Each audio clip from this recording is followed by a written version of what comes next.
Hi,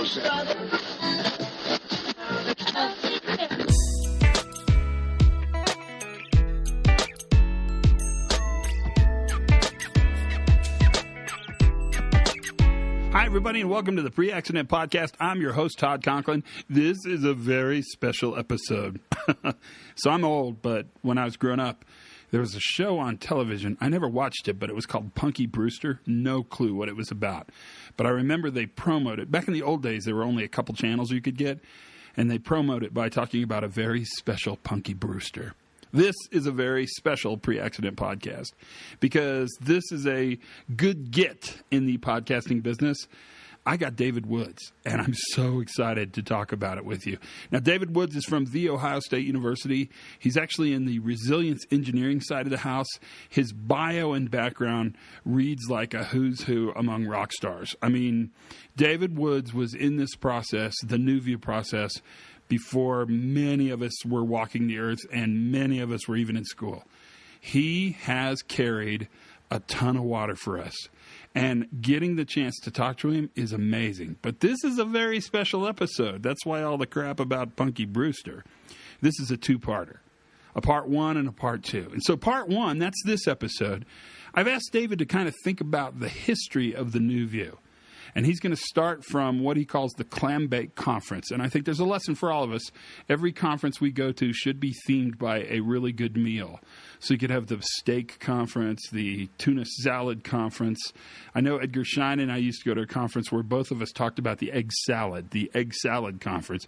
He's going to talk about the Clam Bake Conference and kind of move towards, mid-90s. He's going to move towards the advent of the field guide to understanding human error. But I'm really interested in this first podcast because this is as close to a master class in New View as you're probably ever going to get. Just having the opportunity to sit and listen to David Woods, even for 40 minutes or so, will make you so much smarter and so much more thoughtful.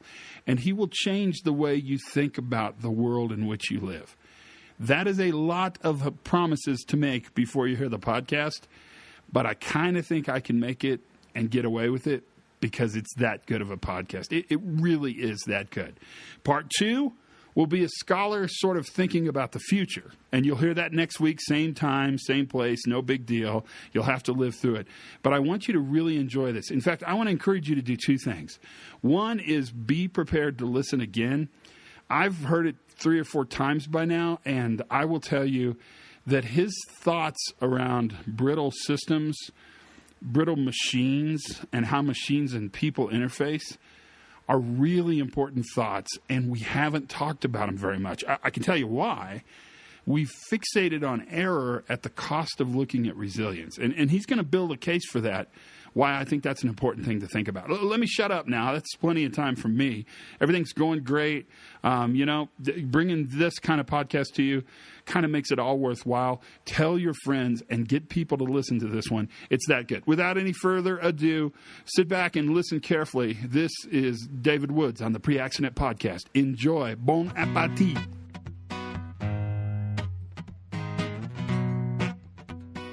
Okay, we're going. So it's that easy. So it's an honor to have you. It really is totally an honor, even though I know that freaks you out when I say it, but it totally is.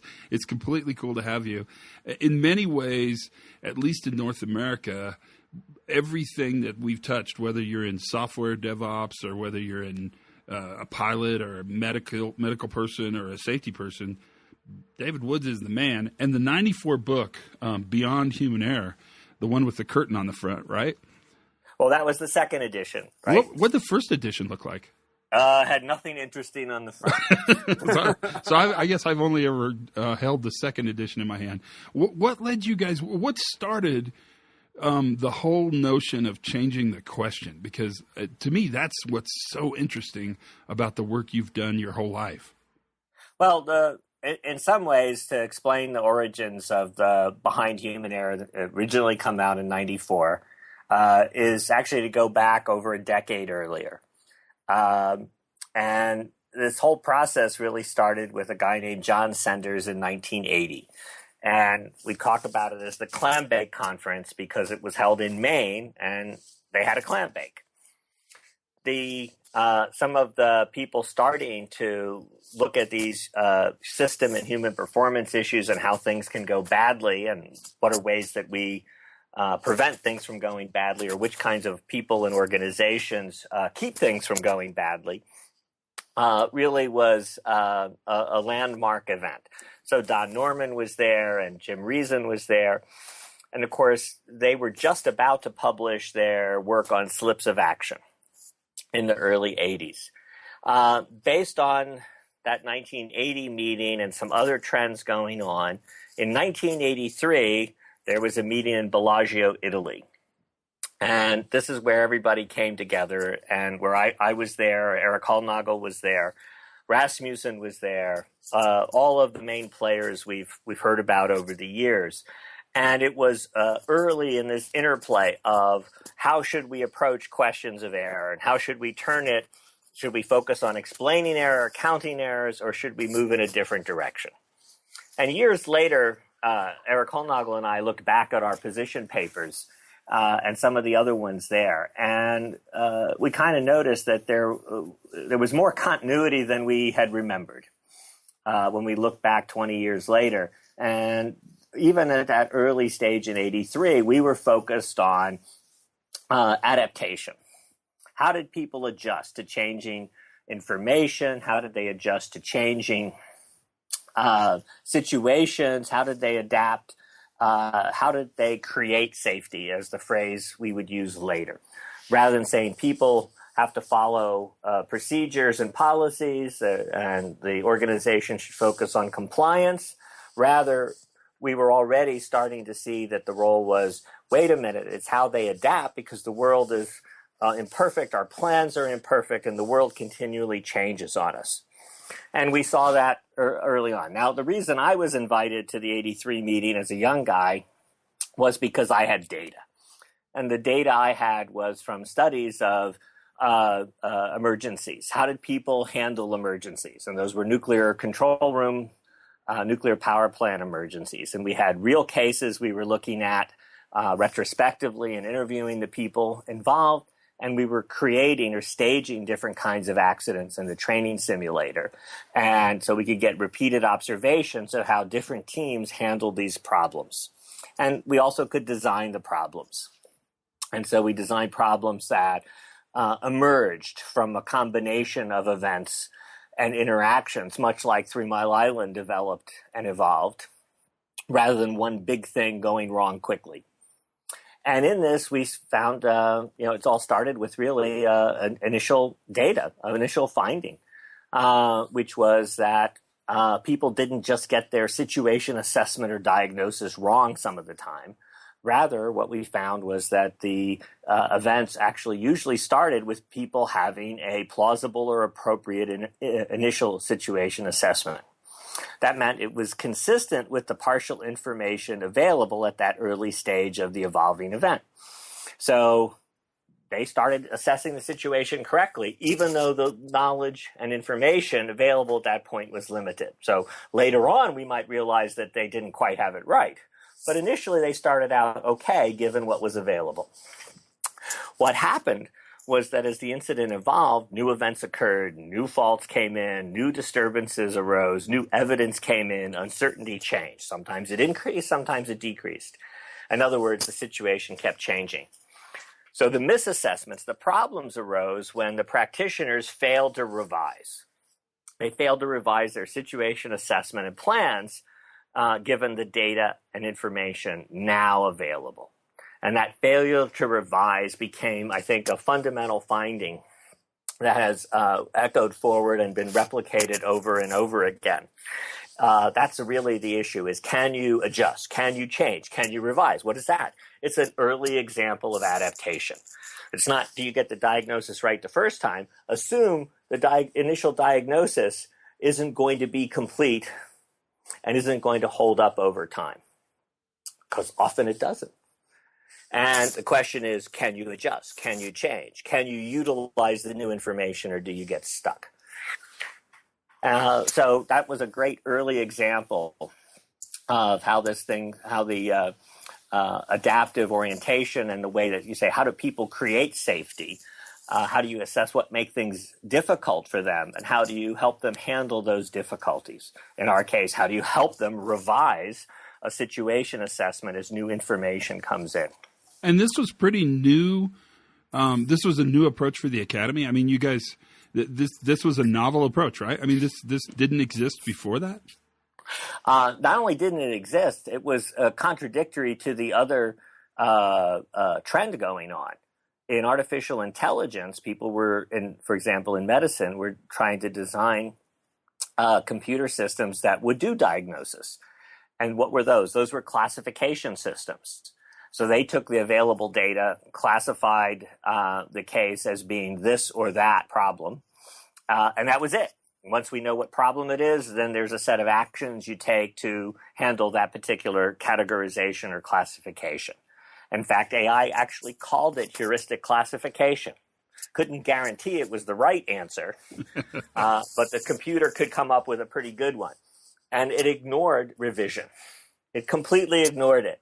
And so you have completely different things playing out at that stage, where one, it's all about being able to revise and adapt as things change, and the other, can I get the right answer once and for all? Were you guys seen as controversial? Were you seen as Philistines? Were you driven to the edge of the village? Well, I wouldn't say, as I say in this reflection on the origins, I said it was lonely. And I thought that it was funny because we thought, who would ever publish any of this? And who would read it? And as I tell the story in this new chapter, I got an article on another study related, but a little different, that we did with respect to artificial intelligence systems in '85 in the Artificial Intelligence magazine. And I was shocked that they would publish this thing that was explaining how the AI systems were misrepresenting this dynamic, adaptive human-machine situation. And oversimplifying it in ways that was going to create problems and not get the benefits from the new software advances. So it was a pretty shock to me when it actually did get published.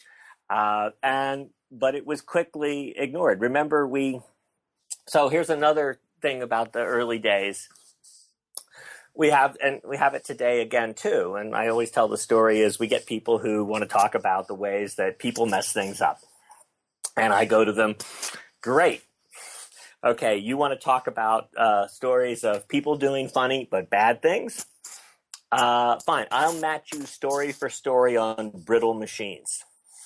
Right? We'll stay up all night. And I bet at the end early in the morning, I'm still giving you more stories about how brittle machines create unusual situations and people have to come to the rescue to fill the gaps.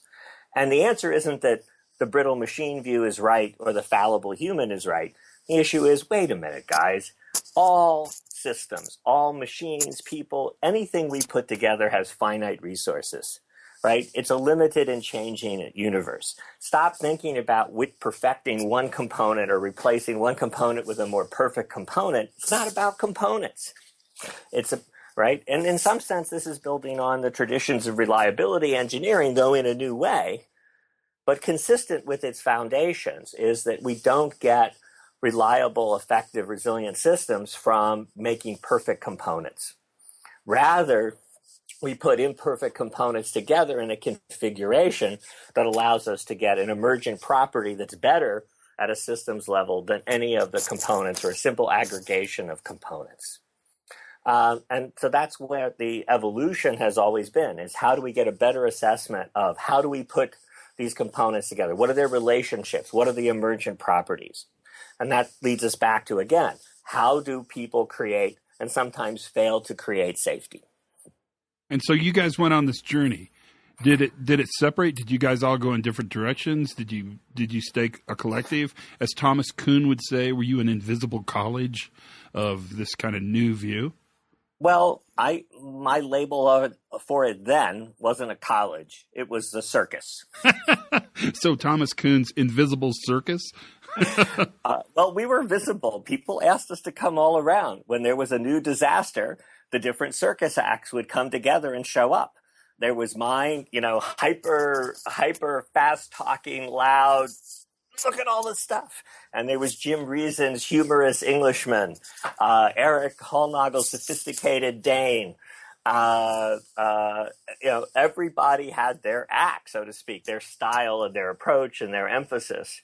And in the series of disasters that continue to motivate and energize this international inquiry into what makes systems work, we would show up, after Chernobyl, after Challenger, later on after Columbia. And so that's why I always described it as the cognitive circus. And it was interesting back in '83 that was really, in many ways, almost the beginning. There were a couple meetings the year before and 2 years before, but essentially you could say that was the beginning of people starting to do their acts and their approaches to these issues that have gone on. The '94 book actually started with Department of Defense wanting to have a systematic source, a single source to go in and look at the latest stuff about human error and system safety.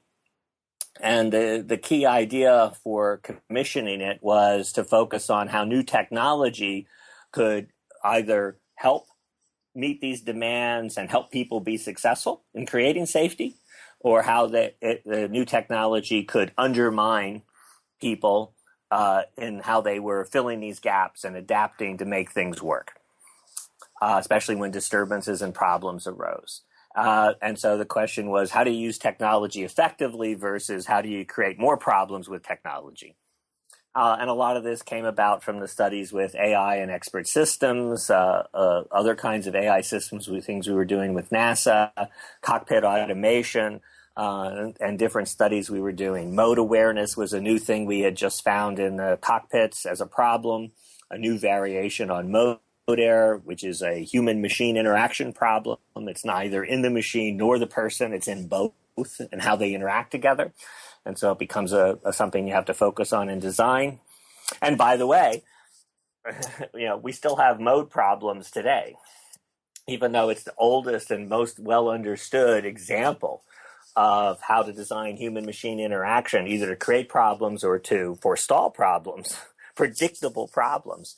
We're still seeing designs that predictably produce mode problems. And then people go, oh my God, think if people would just try harder. And you go, no, right? We have the science on this. If you create these modes, it's hard to tell what mode you're in. If the modes are active because it's automated, right, you're going to end up in a situation where the machine does the right thing in the wrong context, right? It'll go, I got my instructions, I know what I'm supposed to do, I'm going to do this, but it's in a different world than what assumptions are. And the people won't notice the mode gap, and they'll intervene, they'll have too little time to intervene or intervene too late to forestall the problem created with these modes. And we see this in healthcare right now, where they created the mode problem with the design of electronic health records. And so you see this with wrong patient errors. So you're entering the right data, but on the wrong patient. Or you're ordering the right test, but on a different patient than you think. Why? Because all the screens look the same, right? It's just a name difference. And so it just takes a couple other factors. So this is well understood, but instead we have people running around giving talks about how if people just tried harder and were more careful, this would go away. Well, that's not science. That's not how this works. That's not that doesn't actually change things for the better. It doesn't reduce the problem. What kept you guys motivated? Well, that was easy, because every time we felt stalled and we weren't making progress or whatever, unfortunately, another accident would happen. And more than once, I had colleagues say to me, what are we supposed to do? We're not having the impact we would like. And I would say, patience, because the world will shock these people who are missing some of the key findings and what are the valuable directions to actually increase safety. And And unfortunately, they usually come in and say, Dave, we had this stuff and we're surprised. They did things we didn't expect. Can you explain why people did these things? And I would usually go, oh, you designed the system, so that was actually a predictable consequence, right? The system does what it was designed to do. It's just not what the designer intended. It's not what you intended to happen, but it's actually the way you designed the system. And so when you see these unexpected behaviors, we need to go back and reassess how the system works, because you designed it in a way that has these undesired properties. And again, what were those undesired properties? Generally, it was a system that was too rigid and not one that was flexible and adaptive enough when the various kinds of challenges and unexpected surprise situations arose. And there was usually plenty of early signals about the changing nature of disruptions and surprises out there. They really weren't completely surprises from a frequency point of view. They were surprises from a concept or model point of view. And this was some of the stuff that was going on in the early 80s from many, many different contributors from the previous generation who kept pointing out that these accidents were a kind of fundamental surprise, is the label I borrowed from Zvi Lanier, an Israeli practitioner and researcher, when he described how organizations could miss and discount away the signs that the world was operating different than they thought. And they only recognized the surprise information when it turned into the disaster. And they were forced to confront the fact that their model of how the world worked, how safety was created, was wrong. And they now had an opportunity to revise their organization and practices to fit better with how do you create safety in a complex, changing world. So is that what you think diffused these ideas kind of mid-90s, early 2000s? I mean, because the diffusion curve on this is really interesting to me, because you basically are telling them their baby's ugly. I mean, right? Yeah. And yet these ideas really caught some traction. Certainly in aviation, they caught traction. I mean, we can pick industries where they really took these ideas and ran with them. And I'm curious, how you guys felt about that. Well, I would say our experience of it going forward was always in tension. The good news was there were points of progress. We were involved. We did have projects, and studies and stuff. And there was also frustration simultaneously, of breakdowns and difficulties. And a good example of this played out with the patient safety movement. So that starts in about 1995, 96, as a movement. And so it was a great opportunity. Again, many of the cognitive circus acts came together. Myself and Richard Cook were playing prominent advisory roles. And in many ways, we were trying to share all these lessons to launch healthcare in a more rapid advance, given all the work that had gone on previously. But there are lots of ways things get derailed.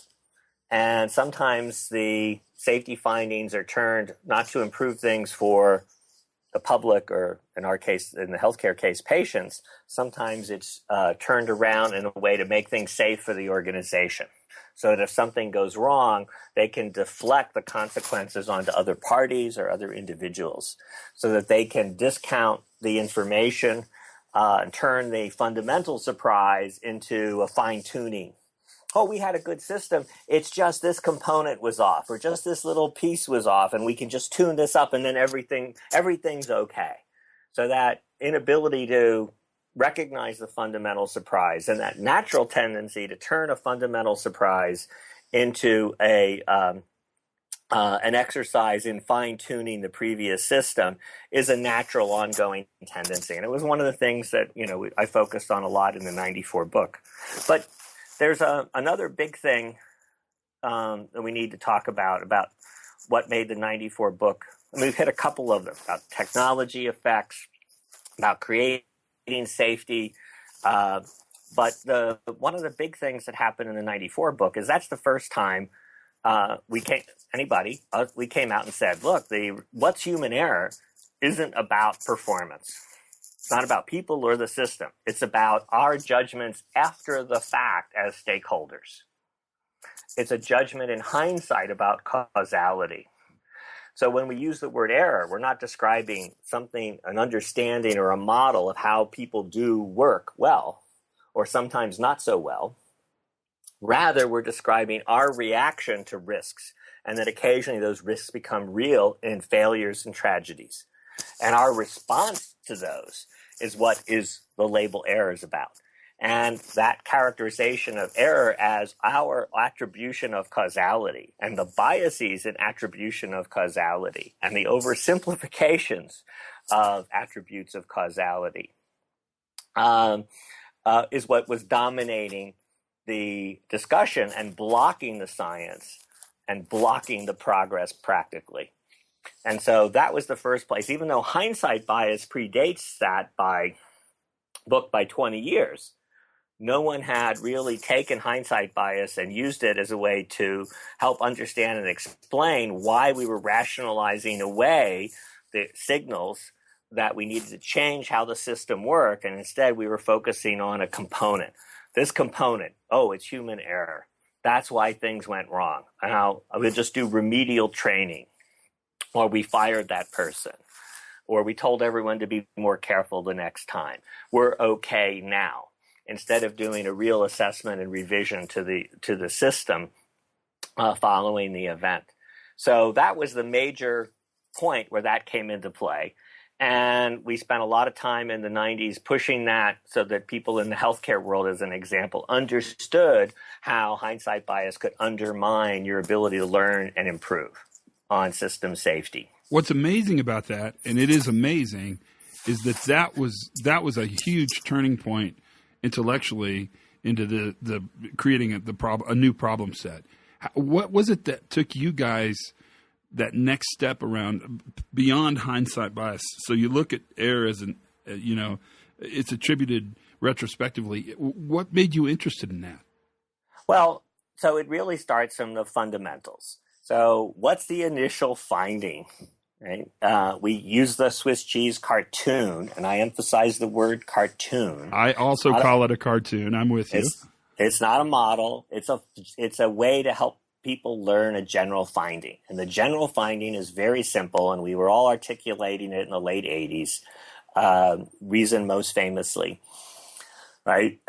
In the modern systems, single failures are generally not the issue. We've done a good job in reliability engineering, but because we're now working with more complex systems, right, the finding simply is, right, it takes multiple contributors, each necessary but only jointly sufficient, right? Multiple contributors, each necessary and only jointly sufficient. Second is that many of those contributors were present in the organization and operation for longer periods of time prior to the final events preceding the disaster. And so what happens there is that is the characteristic to me of defining what system safety is all about. It's no longer about single failure points. And to simply say human error or an erratic person, right, that's really trying to revert back to an oversimplified past where a single failure point could upset the apple cart of our system, and that we needed to do the basic reliability engineering to minimize those possibilities for single failures, rapidly turning into a major problem. Instead, it was how did these different things come together? And in that process, you could easily see how people would discount or rationalize away these things. The way I tell the story, when you say, how did I know this stuff? It's like it was the sea we were swimming in the reactions to the disasters. We were investigating or trying to prevent and improving safety in different industries. So what we heard all around us were these reactions to failure. So in some ways, it was really the switch from saying, my data is studying operators handling emergencies to my data is listening to different roles within the organizations comment about what will create safety or what would have created safety in the aftermath of an accident. So I always used to say, I wish I had kept a diary after 3 Mile Island of all of the single causes that explain 3 Mile Island? How many people did I hear say to me, or hear in some context say, 3 Mile Island shows just this? And they always pulled out one thing. And many of the one things they pulled out were, in fact, part of the sequence of events. They were part of the multiple contributors. And of course, then it's easy to say, if that one thing hadn't been there, then none of this would have happened. And we're like, no, that's the signature of a complex event. After the fact, you can always focus on one. And if you change that, not the rest of the story wouldn't have happened as it had really played out. So it's easy to say, and afterwards, I could intervene in many ways. So you pick the simplest, easiest, cheapest way to intervene now that you know in hindsight, and you think you're okay. And what you do is miss all of the real lessons. So we were swimming in that sea, and the insight then emerged and became a major part of 94 Behind Human Error book. And that's where you read about that, that it's fundamental surprise. It challenges our model of creating safety as an organization or an industry, and we lay it out for the nuclear industry, and you can see that over and over again. But I think it needs to be emphasized that until you guys did this, the traditional view was seen really as the only view. And that what amazes me is that this knowledge was really controversial and really very new and novel, and did not exist until you guys sort of willed it into action. Well, and you can date it back to then, and the struggles to get it into action, and the backsliding that's occurred over time. But in some ways, that gets back to the fundamental thing that it's a more complex world, and it's more appealing and cheaper and easier for everyone to deal with the oversimplifications. So the other aspect of all this was the issue that it wasn't about human error; it was about complexity, right? And how were you helping to tame and cope with complexity, or were you focusing on individual components and compliance issues and coping with complexity? So I remember in my early days dealing with aviation safety and cockpit automation, looking at the NASA people as we were discussing things, and we going to them, why do you guys want to run into the wall of complexity like nuclear power? Right? You're picking up speed and momentum, and what's straight ahead, can't you see it, is a wall of complexity. And it hurts when you run into it, or someone gets hurt when you run into it. And I could see clearly how they were doing this, yet they could only see how things were going to get better, faster, better, cheaper, by throwing the automation into the system without understanding and designing for the coordination between the people in the automation when non-normal and abnormal situations arose. So we went off and studied that. We studied automation surprises. We documented these things. We documented the mode awareness and the changes and challenges. And of course, it's expensive to fix them after the fact, when it would have been cheap to have looked at these possibilities for when do anomalies occur? What does it take to recognize and respond effectively to anomalies and cascades of disturbances? How do you help people revise their assessments and keep pace with a changing situation? The actual operators had to do that. And in those early days, how did they do it? By not working with the automation, because it was a poor team player.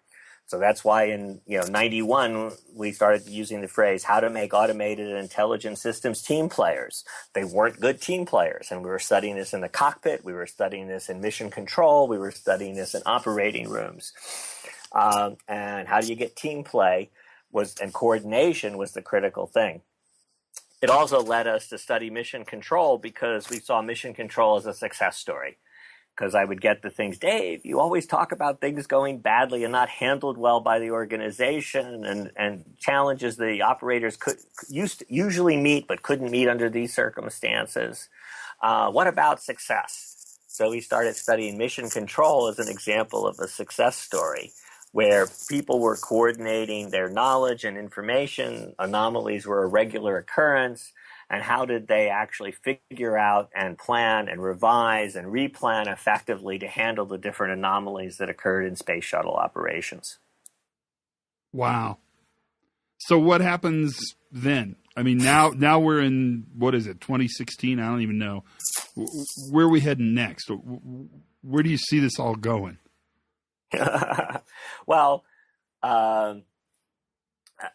it was 16 years ago where, you say next, but really it was the judgment we made about 16 years ago that you and I just talked about this, the tension between the advances and progress and the backsliding, and rationalizing away these complexity and system findings. And it was around 2000, and we kind of consciously, myself, a couple colleagues, and a little bit later, Eric Hallnagel, we said, we're going to stop using the word error. I mean, Eric had been saying we should stop using the word error for a while, not successfully, and we needed to replace it with something. And so it was in 2000, following some 1999 space exploration accidents NASA had, a couple other events around the world, that I said, look, we're going to stop using error and we're going to focus on resilience. The systems will work better if we if we understand what is resilience and if we support it. If we support this ability to adapt. And that's where Eric and I went and looked back at the stuff we were writing in the mid-'80s and going, this really has been our emphasis all along. And we were sort of pushed partially off the best path from all of the misconceptions out there. And that we should focus on how do you build resilience, and that's a positive attribute of organizations and teams. It supports more than just safety. It supports how to flourish in a complex and changing world. And so literally we made a commitment to resilience. And I mean, that's also a story where the tension played out. The Design for Safety meeting in 2000, I proposed that we could move forward with the resilience as a proactive safety management tool. By 2003, we had put together a team of an organization, a project, and research funding to start to try our first case. And later in 2003, everything got canceled. The NASA R&D program got canceled. The replacement vehicle for Space Shuttle got canceled, and our project went out the window. Columbia happened, though. And I have testimony to Congress, a video and written testimony saying, and if you look at the way I helped advise and shape a little bit the Columbia Independent Investigation Board report, that building resilience and that we could develop a resilience engineering. In fact, we needed to develop resilience engineering to manage and create safety proactively in a complex world. So that was the commitment there by 2003. And given that the programs in my project got canceled, I called up Eric and said, do you think we can do this? What do you think the name should be? I think it should be resilience engineering. He agreed.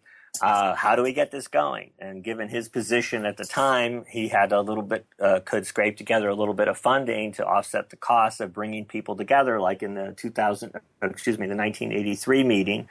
And so in 2004, we had the meeting on should there be, how would it be valuable, and what would we do to create a resilience engineering? And the meeting had a ground rule, which was don't present your latest stuff. It's let's interact and discuss how do we really make a paradigmatic change in complex system safety. And at the end of the meeting, everybody was pretty energized that this was both needed, doable, and necessary. And as a result, all of the chapters but one were written after the meeting. None of them were written coming in. There were no drafts coming in. These were all new pieces that were pulled together and directed due to the energy and insight that we needed to move in a new direction and foster resilience rather than try to correct for erratic components or brittle machines.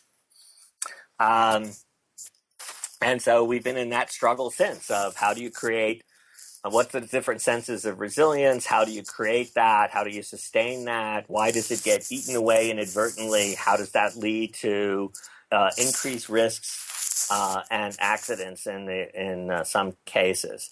And we've seen the popularity of that grow. In fact, in some ways, our problem now is it's too popular and that creates a lot of noise and makes it harder for people to see the fundamentals and to see the practical side of it and what steps they can take, because it's become so hyper popular as a label.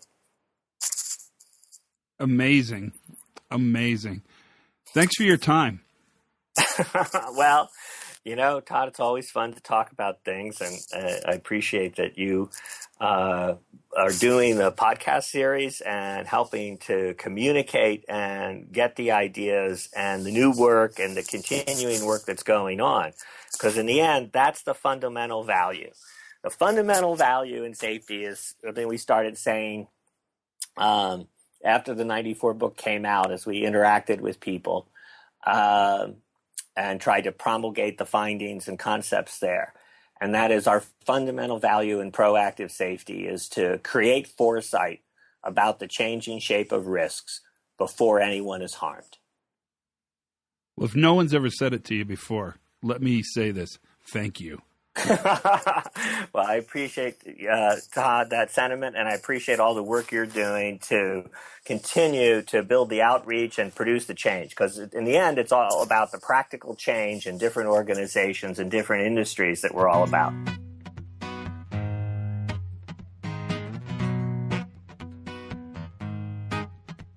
If I'm lying, I'm dying. Did you not love that one? Man, I know you're going to listen to it again, so I don't even know what to recap. The whole notion of brittle systems and fallible people combining so that there are just enough reasons to cause failure or success to happen is kind of what we do for a living. But I love how he talks about that journey. This is a great podcast. I can't even wait for you to hear part 2. So part 2 is coming next week. I cannot say enough about how significant part 2 is in understanding part 1, but also in sort of figuring out what it is we do and where it is this is all probably heading. I think he's right on target. Who am I to question it? I mean, I'm really not questioning it, but I think this is pretty cool. So hold on to your hat. Keep your notes and get ready for part 2. It'll be there next week. Thanks for listening to the podcast. You make this podcast go, and it really is kind of amazing how many of you listen. It's a little bit shocking, but I'm glad to do it for you. I can't even wait for you to hear next week's podcast. Until then, learn something new every single day. I know you did today. Be as cool as you possibly can. Have as much fun, and for goodness sakes, be safe.